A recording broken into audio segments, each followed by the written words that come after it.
La dérive intellectuelle des universités prend de plus en plus de place dans la vie publique des sociétés des deux côtés de l'Atlantique. Plusieurs s'inquiètent de l'idéologisation du savoir, d'un climat sectaire sur les campus, et plus particulièrement de l'existence d'une orthodoxie au cœur même de l'institution qui devrait plus que tout autre valoriser la diversité intellectuelle. Comment comprendre ce qui se passe à l'université? Cette institution est-elle encore fidèle à ce qu'elle prétend être? Pour en parler, je reçois Philippe Lorange, qui signe dans le plus récent numéro d'Arguments un essai sur la question du dogme universitaire, et Joël Quérin, sociologue et professeur au Cégep de Saint-Jérôme, qui s'est intéressé dans ses travaux à l'idéologisation du domaine de l'éducation. Joël Quérin, Philippe Lorange, bonjour. Bonjour. Bonjour. Alors Philippe Lorange, je commencerai avec vous. Alors j'ai fait référence à votre texte qui est paru dans Arguments, mais à l'origine de ce texte dans Arguments, il y a un manifeste que vous avez publié il y a un peu plus d'un an, que vous avez fait signer par plusieurs dizaines de personnes, où vous en preniez au dogme universitaire. Alors question première, pourquoi ce manifeste il y a un an? Et deuxième question, qu'est-ce que ce dogme universitaire auquel vous vous en preniez?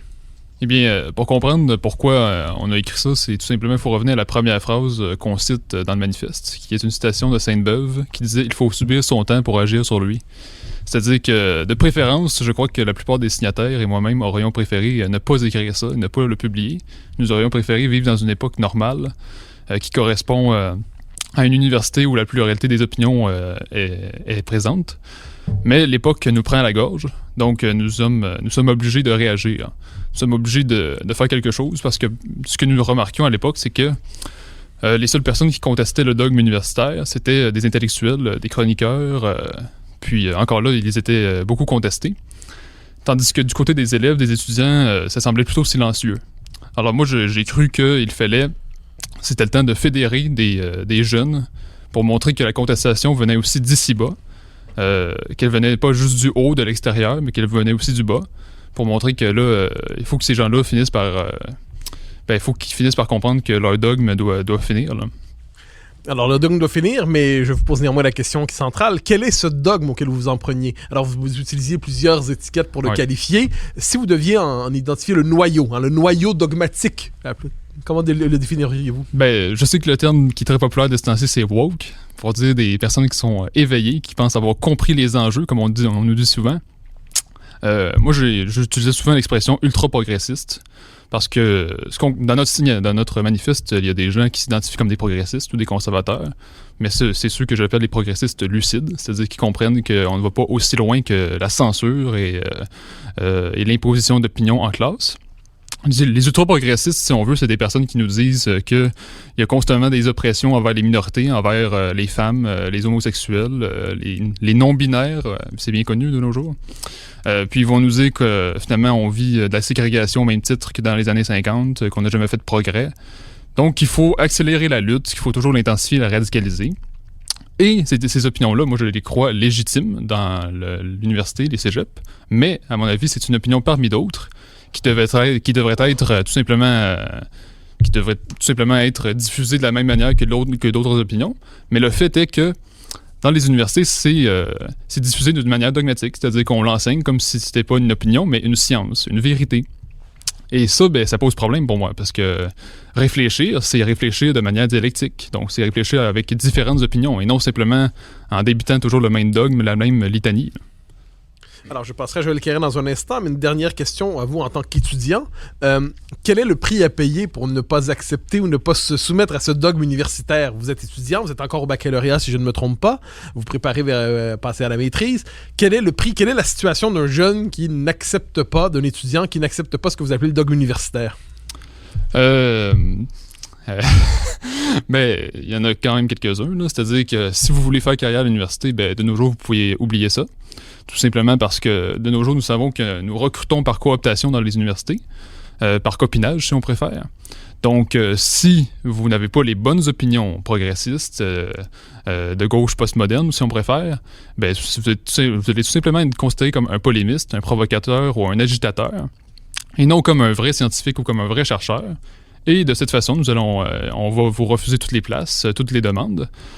Et ça, c'est une première conséquence. La deuxième, c'est au cours de votre parcours universitaire, ça va être plus difficile pour vous d'être intégré dans les cercles sociaux, si on veut, dans les associations étudiantes, dans toutes sortes d'équipes, de n'importe quoi. Tout simplement parce que les opinions s'imposent très fortement, pas toujours de manière par conviction réelle.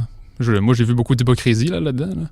Mais il y a aussi beaucoup de gens qui ont des convictions très fortes. Puis, je vais juste me permettre de raconter une petite anecdote.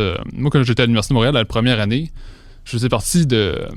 j'allais parfois à l'équipe de débat, juste pour le plaisir. Hein. Puis, il y avait une soirée où est-ce que c'était comme un peu l'affrontement entre plusieurs équipes sur de grands enjeux de notre époque. Par exemple, la laïcité, l'immigration, etc.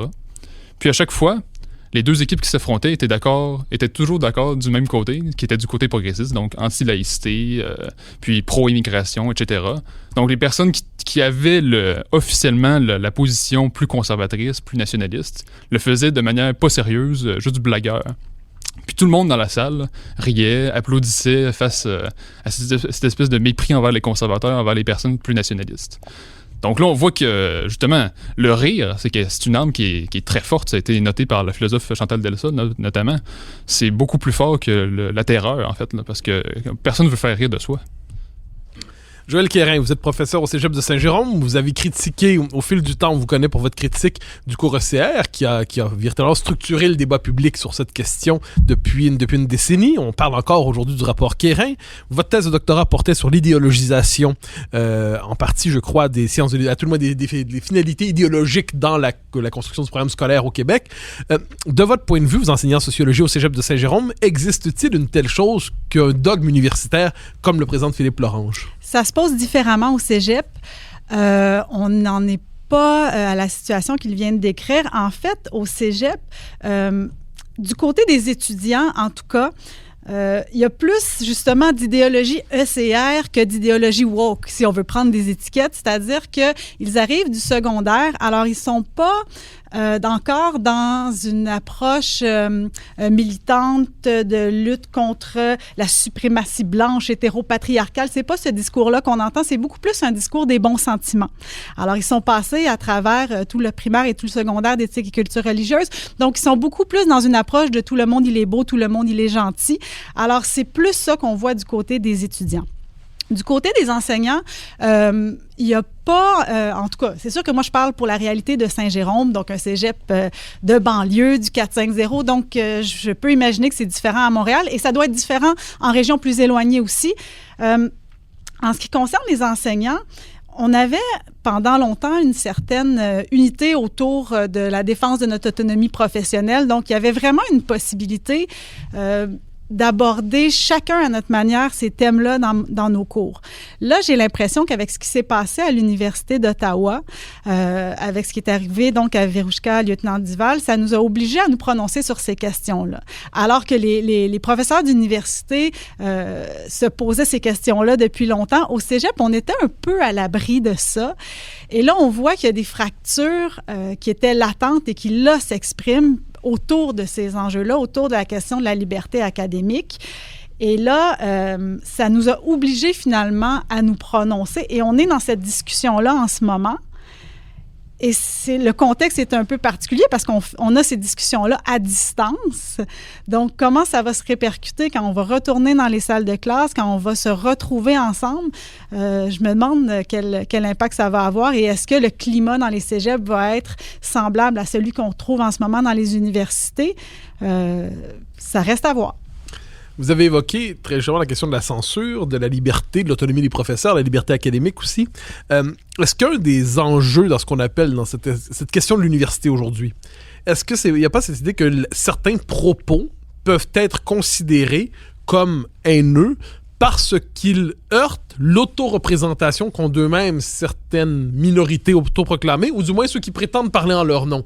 Donc, autrement dit, on nous dira, par exemple, je pense que c'est la Fèche à l'UQAM qui dit ces discours-là ne sont pas des discours sans effet, c'est des discours déshumanisants, c'est des discours de haine, c'est des discours qu'il faut donc combattre et interdire parce que ce ne sont pas que des discours.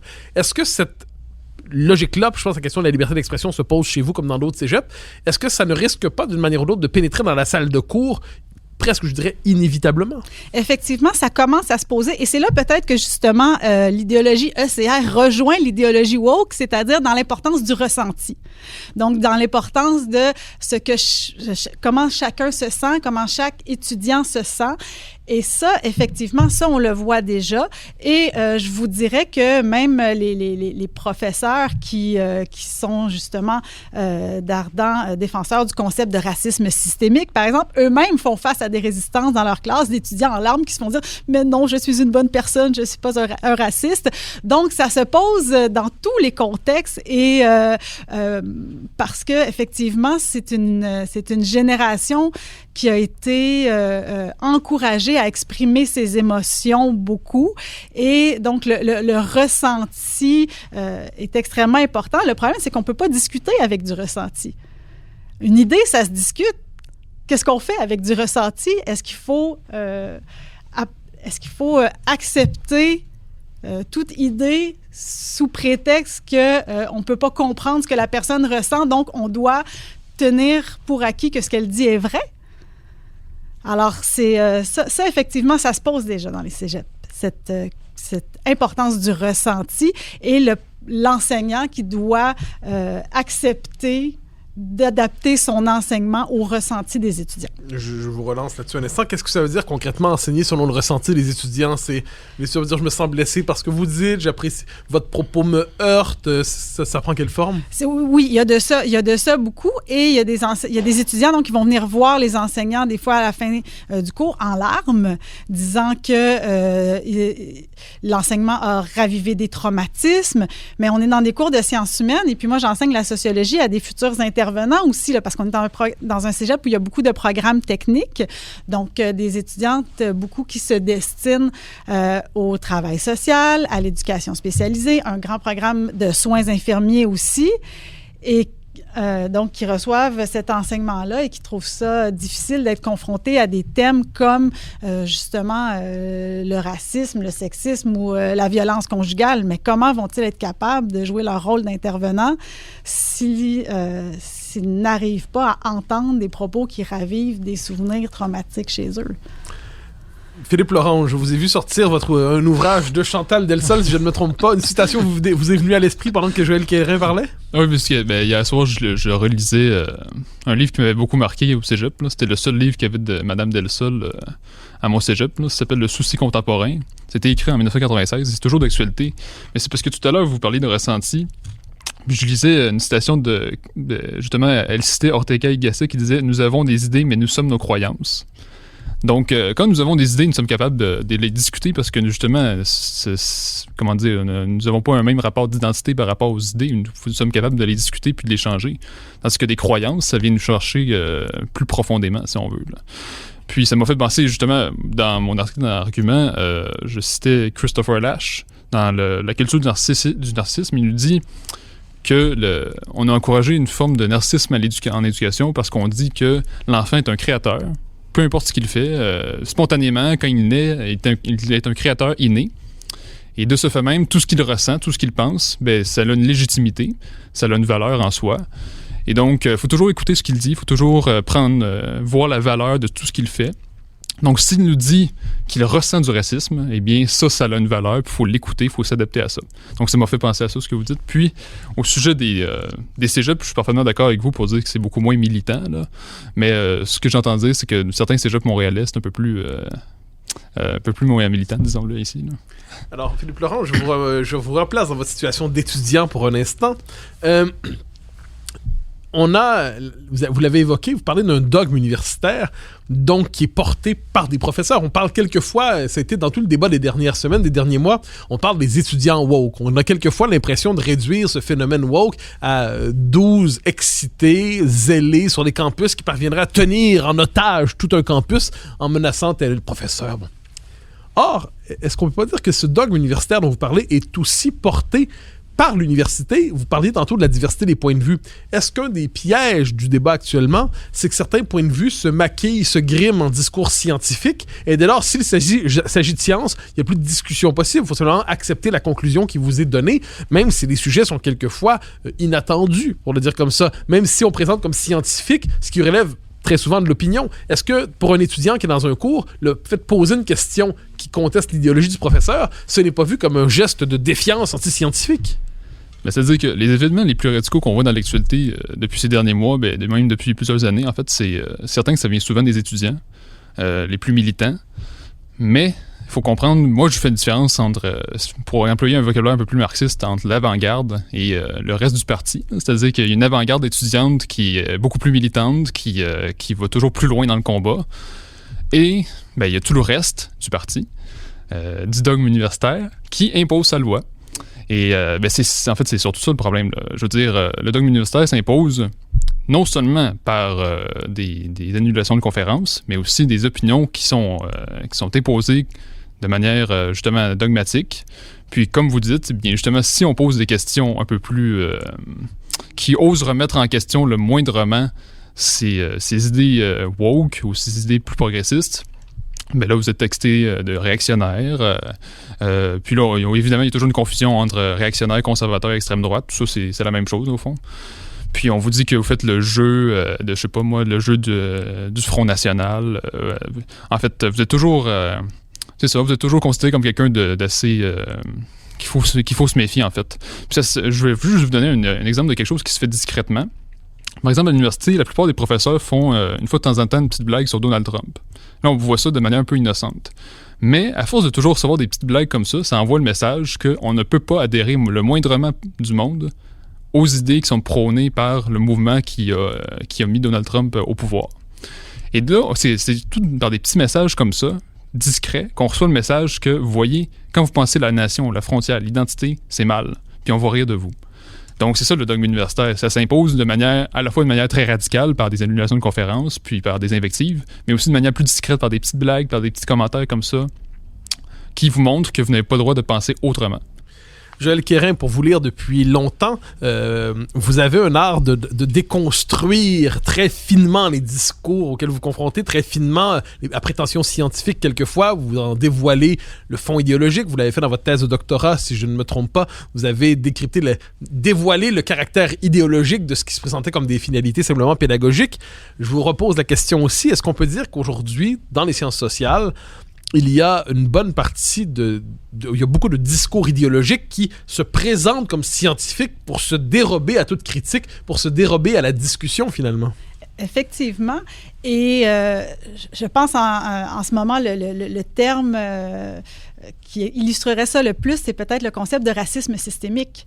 Alors, un enseignant qui présente le racisme systémique à ses étudiants va dire, il y a un consensus en sociologie sur l'existence de ce racisme systémique et donc va faire la démonstration à ses étudiants de l'existence du racisme systémique et va montrer que, voici ce que la science dit, voici ce que la sociologie nous démontre, l'existence du racisme systémique. Et de l'autre côté, il y a des intérêts politiques. De l'autre côté, il y a du privilège blanc. Donc, d'un côté, il y a la vérité et de l'autre, il y a des gens qui défendent leurs intérêts.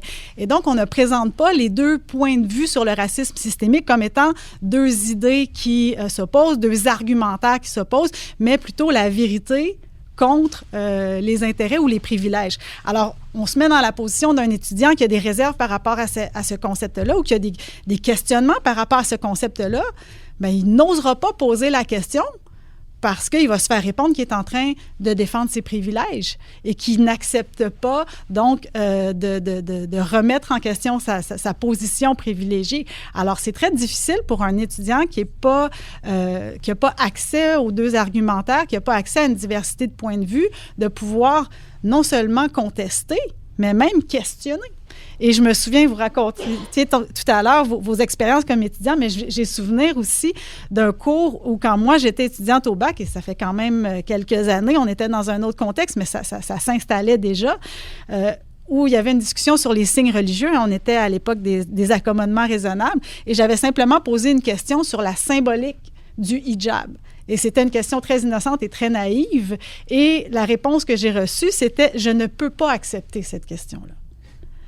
Donc, c'est ça aussi le message que les étudiants reçoivent, c'est que certaines questions, certains doutes, certaines critiques ne sont pas recevables. Elles sont illégitimes puisqu'elles sont la preuve qu'on défend sa position de privilégié. Alors, c'est très difficile d'aller à l'encontre de ça. Alors, je reprends une notion que vous avez évoquée, puis je poserai aussi la question à Philippe Lorange ensuite.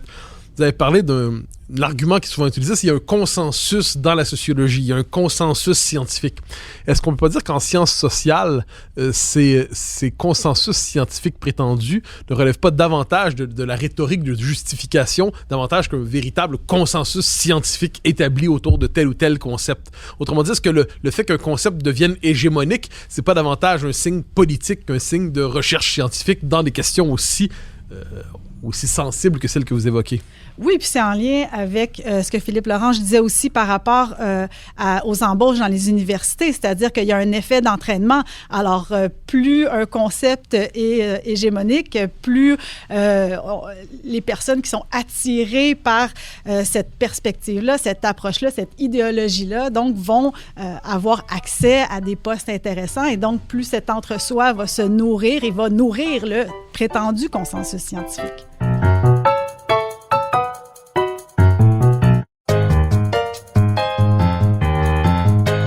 Philippe Lorange, on vient d'évoquer la question du consensus scientifique auquel tous devraient se rallier, bien qu'il soit souvent un maquillage scientifique de réalité idéologique. J'aimerais revenir un instant à la fois sur votre texte et sur le manifeste dont on parlait au tout début de l'émission. Ce n'est pas un texte solitaire que vous avez fait paraître cette fois-là. Vous avez trouvé beaucoup de co-signataires à ce texte-là.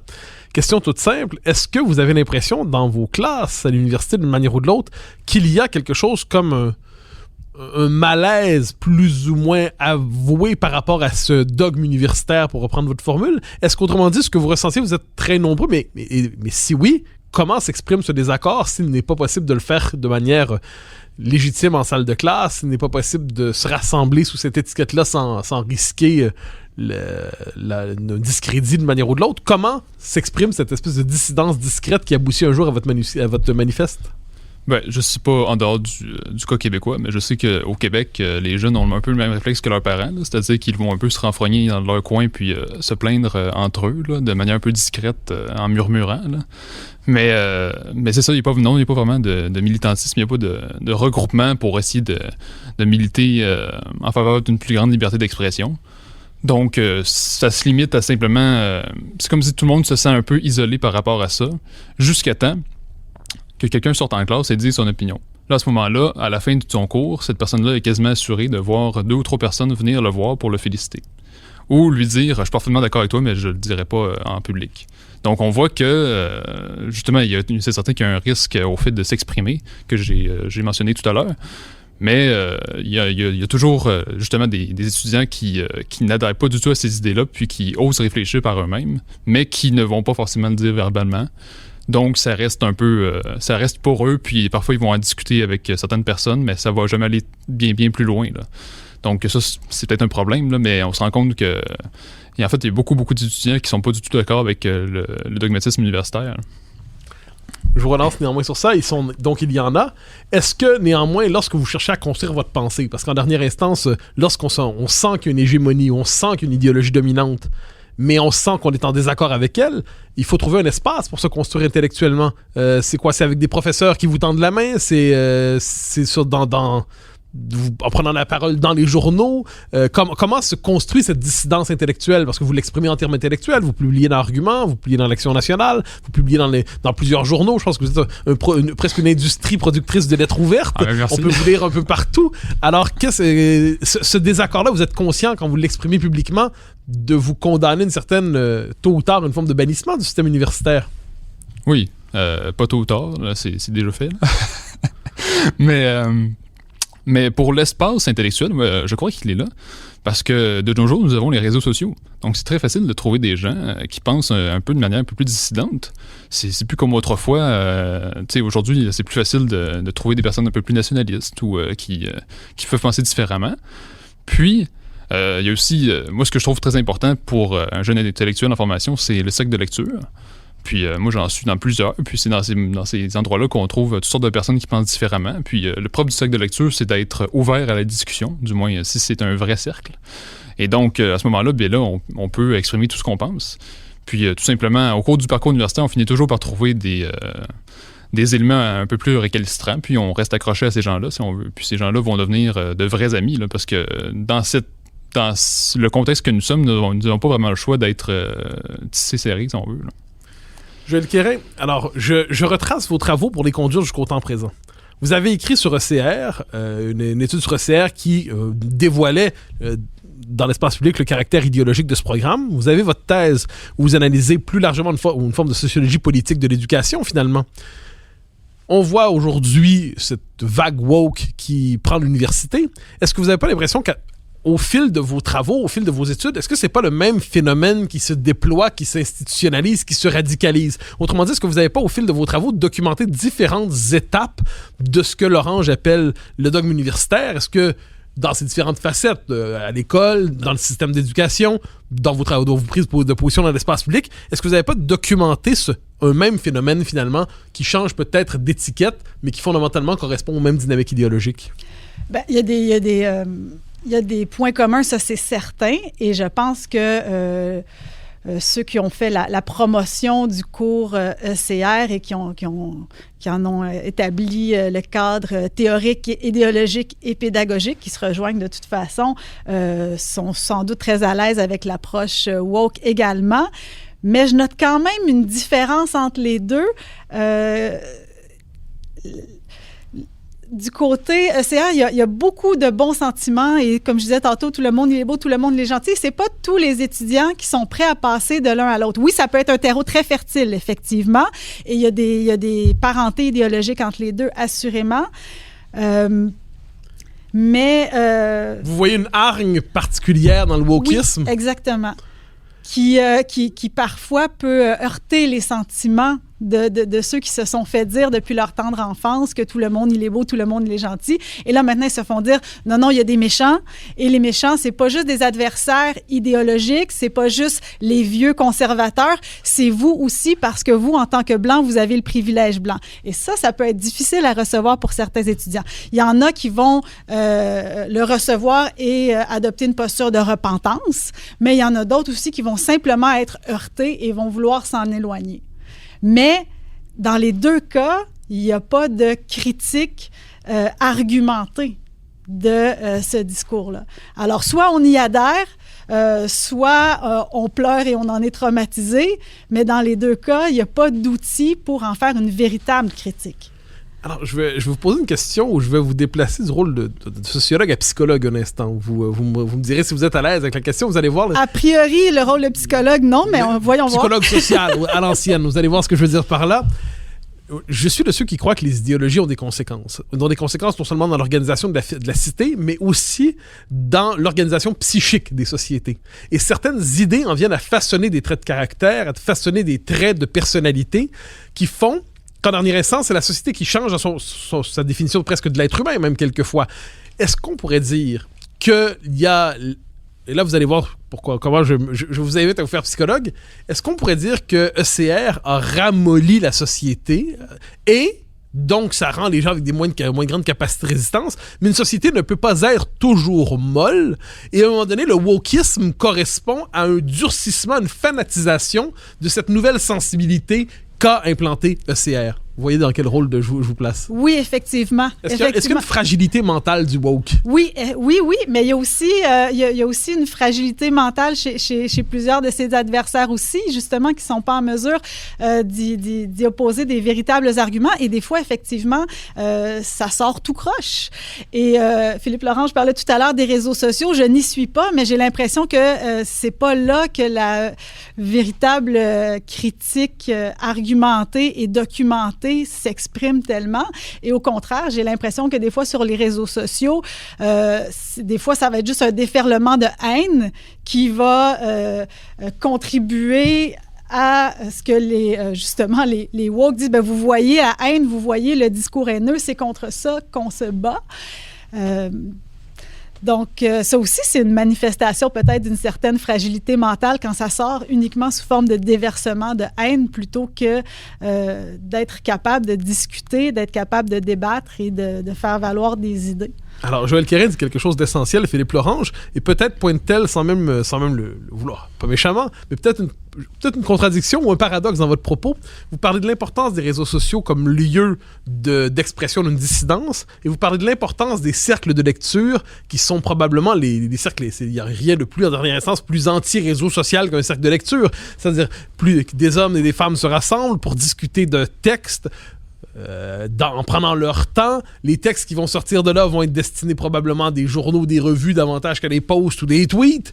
Est-ce qu'en dernière instance, quel est le véritable lieu? Si je vous demandais de hiérarchiser, hiérarchisons. Si je vous demandais de hiérarchiser entre le cercle de lecture et le réseau social, sur lequel des deux s'exprime selon vous la dissidence la plus essentielle? Et vous avez, les deux réponses peuvent être bonnes. Vous allez peut-être me dire que les réseaux sociaux sont plus efficaces, les autres vont plus en profondeur, j'en sais rien.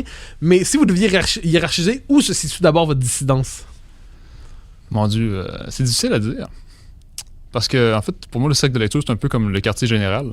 C'est-à-dire, c'est le lieu où est-ce qu'on se réunit justement pour réfléchir un peu plus en profondeur entre nous. Puis justement, ça permet de nouer des amitiés, de nouer des liens importants, puis de discuter plus en profondeur. Mais sur les réseaux sociaux, moi, ce que je voulais dire, c'est moi, je fais pas beaucoup, je fais pas vraiment de débat Facebook, là. Je trouve que ça mène toujours à des combats de coq, un peu, là. Mais ça permet de trouver des gens. C'est ça que je voulais dire. C'est juste pour rejoindre les personnes, puis après les voir dans la vraie vie. C'est ça que je voulais dire. Mais c'est vrai que les réseaux sociaux, ça mène à un certain ensauvagement de la démocratie, pour reprendre votre expression.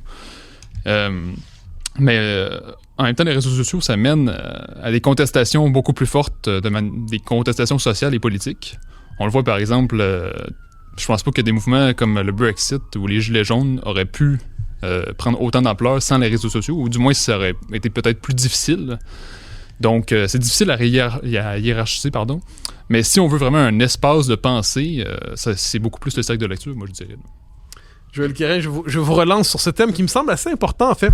Philippe Lorange nous dit à sa manière, les réseaux sociaux, vous dites déversoirs de haine, et vous avez certainement raison, mais est-ce que c'est pas le lieu où c'est exprimé depuis, depuis 10-15 ans peut-être, une forme de dissidence populaire ou massive qui ne parvenait pas à s'exprimer dans l'espace public, dans l'espace médiatique ou à l'université. Autrement dit, sachant que les révoltes ne sont pas toujours hygiéniques, sachant que la contestation d'une idéologie dominante ne se fait pas toujours avec des gants blancs et avec une musique d'ascenseur.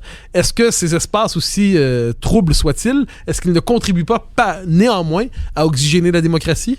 Peut-être que je serai obligée de m'y convertir un jour, qui sait, mais l'impression que j'ai de l'extérieur, et peut-être que ceux qui y sont me corrigeront, c'est qu'au contraire, on est de plus en plus dans l'entre-soi et chacun, c'est le phénomène des chambres d'écho, là, je l'invente pas, on l'entend beaucoup. Donc, chacun entend ce qu'il veut entendre, mais est-ce que c'est vraiment propice au débat, à l'échange d'idées? Je parle pas au débat échangé, je parle de contestation politique. Je m'explique. L'échange d'idées, l'université devrait être sa place. En dernière instance, ou à la rigueur, les journaux peut-être, les revues. Mais sachant que l'espace public institué laisse de moins en moins de place peut-être au pluralisme intellectuel, est-ce qu'inévitablement ce nouveau clergé, ce cléricat, ne sera pas contesté d'une manière ou d'autre par, appelons ça, une révolte des paysans avec leurs fourches, mais aujourd'hui, le visage que ça prend, c'est les réseaux sociaux avec leur caractère quelquefois trouble dans la violence des sentiments qui s'y expriment? Peut-être, mais c'est aussi le lieu du lynchage. On l'a vu à l'Université d'Ottawa. Donc, je pense que sur les réseaux sociaux non plus, c'est pas sans risque quand on émet une opinion qui va à l'encontre de l'idéologie dominante. Donc, est-ce que ça peut réellement être un lieu de contestation? Peut-être, mais est-ce que il y a plus d'oxygène sur les réseaux sociaux qu'ailleurs? Pas nécessairement. Et puis, avec une simple capture d'écran ou un simple enregistrement qu'on peut faire jouer en boucle en dehors de son contexte, on peut ruiner la réputation de quelqu'un.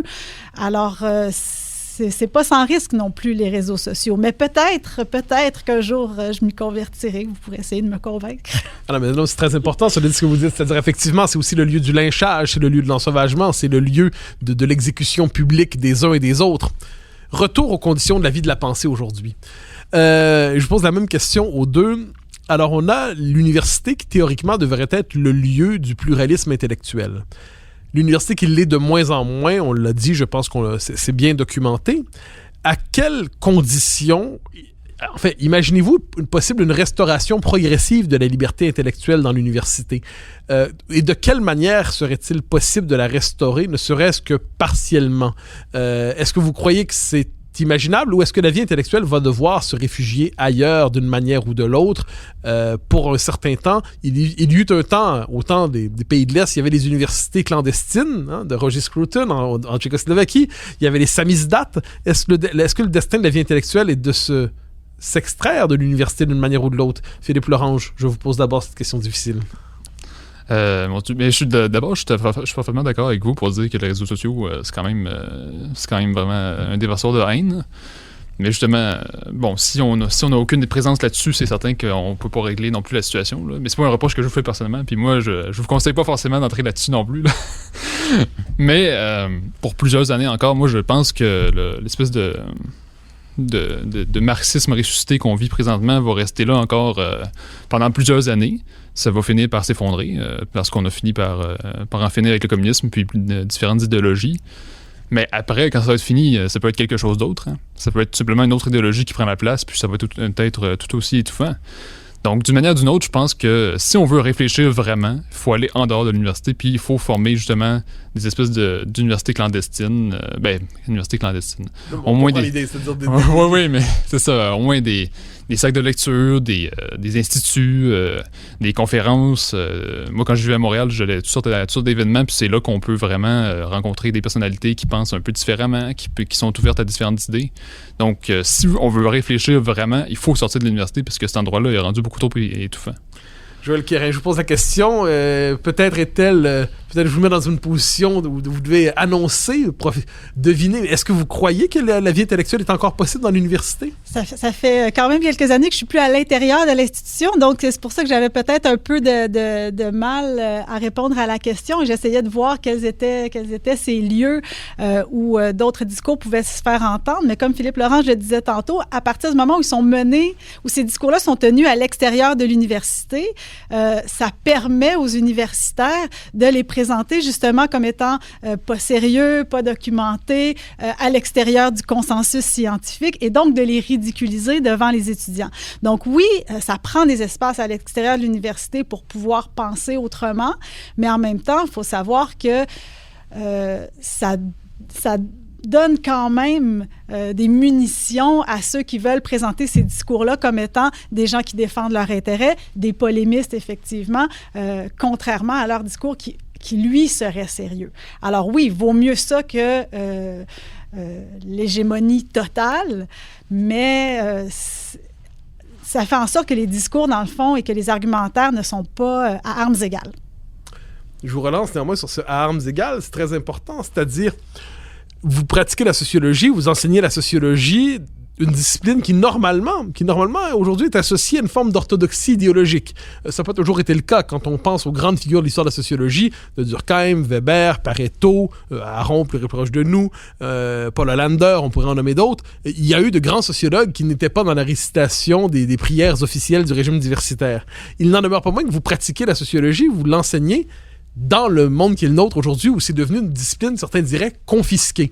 Est-ce que vous trouvez dans la sociologie les instruments et les ressources conceptuelles pour critiquer justement cette idéologie nouvelle, à tout le moins cette idéologie dominante? Est-ce que votre discipline vous permet de mener cette critique du discours dominant dont nous parlons depuis le début de cette émission?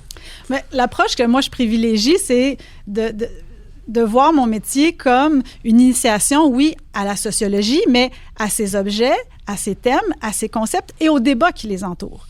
Donc, c'est l'approche que moi, j'ai choisi d'adopter, c'est-à-dire que quand moi, je parle de racisme systémique, c'est pas pour dire que c'est le consensus scientifique, c'est pour dire que c'est un thème important maintenant en sociologie, que c'est un concept qui a été développé par la sociologie.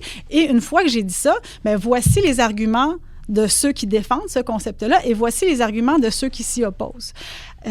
Alors, c'est l'approche que j'ai choisi d'adopter. Ça semble bien fonctionner. Il y a une bonne réceptivité de la part des étudiants. Mais est-ce que je vais me faire dire que je ne défends pas le consensus scientifique en ne rentrant pas en salle de classe et en disant « il y a du racisme systémique, je vais vous expliquer pourquoi et je vais vous sensibiliser et je vais vous expliquer pourquoi vous faites partie du problème ». Pour l'instant, en tout cas, on n'en est pas là. Pour l'instant, l'approche que j'adopte fonctionne bien. Et je pense que les étudiants apprécient justement de pouvoir comprendre les tenants et les aboutissants de ces débats-là et que ça les aide après ça à se situer eux-mêmes lorsqu'ils entendent ces termes-là dans l'espace public. Alors, je vous relance sur un thème qui me semble assez important. Vous dites, on n'en est pas là pour l'instant. Je crois que ce pour l'instant est presque l'annonce de mauvais jours, en quelque sorte. Mais tout le monde... Ben, c'est le cas si effectivement ce qui se passe à l'université se retrouve éventuellement dans les cégeps. C'est dans ce sens-là que je me dis, si on est le prochain lieu où ça s'installe, mais effectivement, ça va être de plus en plus difficile de présenter une diversité de points de vue. Mais pour l'instant, en tout cas, effectivement, c'est encore tout à fait possible de le faire. Est-ce que vous sentez, parce qu'on parle beaucoup de censure, mais on oublie souvent de mentionner la pire des censures, probablement l'autocensure. L'autocensure qui est présente dans la vie intellectuelle, qui est présente quelquefois dans l'enseignement. Est-ce que vous sentez, au-delà du cégep, au-delà de l'université, dans l'espace public, dans nos sociétés, est-ce que vous sentez cette espèce de règne de l'autocensure s'établir d'une manière ou de l'autre sur un nombre croissant de sujets, ou est-ce fruit d'une inquiétude exagérément conservatrice? Non, je pense qu'il y a effectivement cette autocensure. Et effectivement, l'affaire de l'Université d'Ottawa a permis d'en prendre la mesure. C'est-à-dire que chacun le faisait peut-être chacun de son côté, en se disant, bon, ben la dernière fois que j'ai abordé tel sujet ou la dernière fois que j'ai utilisé tel mot ou la dernière fois que j'ai cité tel texte, j'ai senti des inconforts, j'ai senti du malaise, alors la prochaine fois, je vais le faire autrement pour que ça se passe mieux. Donc, chacun le faisait de son côté. Mais là, le fait qu'une enseignante ait été larguée par ses collègues et par son université et lynchée sur les réseaux sociaux pour avoir employé un mot dans un contexte pédagogique, sans du tout vouloir l'utiliser comme insulte, mais ça nous a amené à devoir réfléchir collectivement à ça et à se rendre compte effectivement que tout le monde le faisait un peu. Dernière question sur votre situation de professeur. Alors, vous enseignez depuis 1 an maintenant par Zoom ou Teams ou j'en sais rien de ces logiciels un peu étranges. Est-ce que vous avez peur d'être filmé, d'être enregistré quand vous donnez vos cours? Vous sentez-vous aussi libre que devant une salle de cours classique? Au début, oui, peut-être naïvement, je me sentais aussi libre que dans une salle de cours classique parce que, bon, justement, c'est moi, en théorie, qui ai le droit d'enregistrer et pas les étudiants. Et puis, s'ils le font, normalement, je vais les voir. Mais effectivement, ils peuvent prendre un téléphone, ils peuvent prendre n'importe quoi d'autre pour enregistrer. J'ai pas senti ça. Mais une chose qu'on remarque aussi, puis peut-être parce que ce sont des plus jeunes, c'est la présence des parents.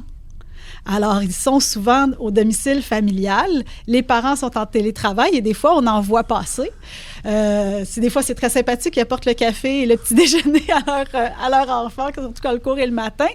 Mais ça, c'est une chose aussi, c'est que le cégep, c'était le moment où on prenait une distance par rapport à ses parents. Moi, jusqu'à maintenant, j'avais jamais vu de parents, j'avais jamais entendu de parents. Il n'y a jamais un parent qui m'avait téléphoné pour me passer un commentaire parce que les parents ne sont pas dans la salle de classe et à partir du cégep, les parents ne reçoivent plus les communications du cégep, alors qu'au primaire et au secondaire, ils reçoivent les communications de l'école et puis ils peuvent être convoqués à des réunions de parents et tout ça.